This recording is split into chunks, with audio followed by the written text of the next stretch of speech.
everybody! So today I just want to tell you about the 4 books that I read during the Readathon, which happened from March 8th to the 14th.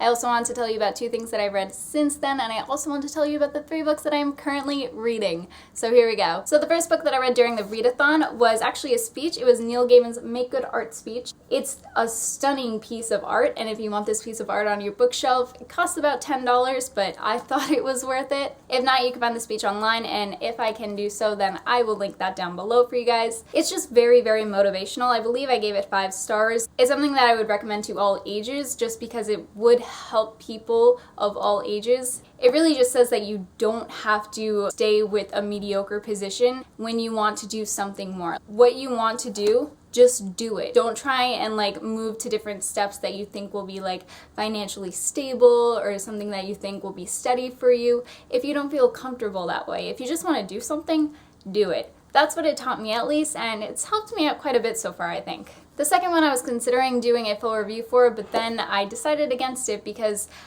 I don't think I would do it justice, to be completely honest. A Clockwork Orange by Anthony Burgess. This was wonderful. I didn't really like it at first because it's written in a made-up language. Once you get through the language, it is a very accessible book, and I personally loved it. It's a book for me. It's definitely the perfect balance of shock value and also philosophical substance. Perfect. And it really just has to do with yourself and selflessness. Like, what makes a person change? Can you really change a person? Just so many different things. So stunning. I really, really enjoyed it, and I know that I will be reading it sometime in the future, if not multiple times in the future. I loved it. It was 5 out of 5 stars, if you couldn't tell. Third thing that I read I was so excited about, Runaways, the Complete Collection Volume 2. The Volume 1 became my favorite graphic novel of all time, and this series is still my favorite graphic novel series of all time. It's so wonderful. The thing about Volume 2 is it's not as focused as the first one on a certain plot. This one focuses on various different things, while the other one was much more structured, and I think the first one needed that structure because nobody knew the characters yet and nobody knew the world yet.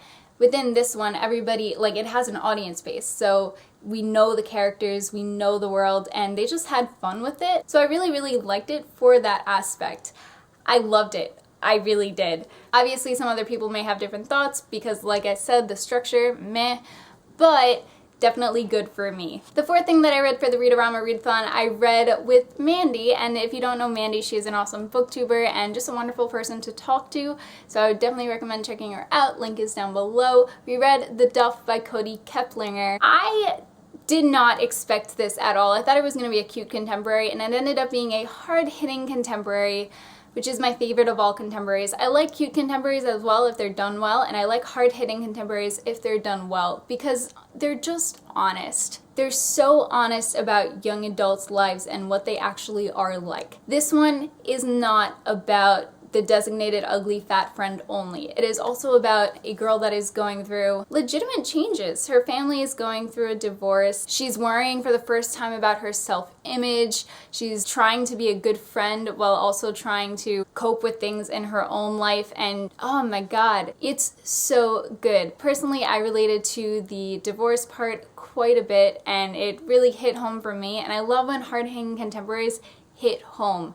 That is when they are wonderful. And this book just made me think about all the other hard-hitting contemporaries that I really, really love, and I'm hoping to make a video of that very soon. But I gave this book 4 stars. I love the honesty, and I loved the sassy protagonist, Bianca. I love my sassy girl protagonists. They're so good. So that's all I read for the Readathon, and now I'm just going to talk about the things that I read afterwards. The first thing that I read was Hopeless by Colleen Hoover.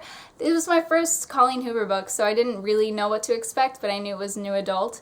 And the first 1% to 40%, very just straight up new adult relationship, and it was not something I was interested in. It just seemed very aggressive and very intense and very brooding, and I was pretty uncomfortable reading it. From 40% and on, you realize, wow, Colleen Hoover is a masterful writer, and she really, really is. She knows where she's taking you, and then she just tricks you, and she's like, oh, just kidding. I know that doesn't make much sense, but she's just a masterful storyteller. She takes you on this journey, she strings you along, and then she just puts a twist on things, And it was really wonderful how she did that because she put everything into perspective and it didn't just become a new adult story anymore. It became something a lot more intense and a lot more enjoyable to read. So I really, really love that, and I'll definitely be reading more Colleen Hoover books. I gave it 4 stars even though I didn't like the first 40%.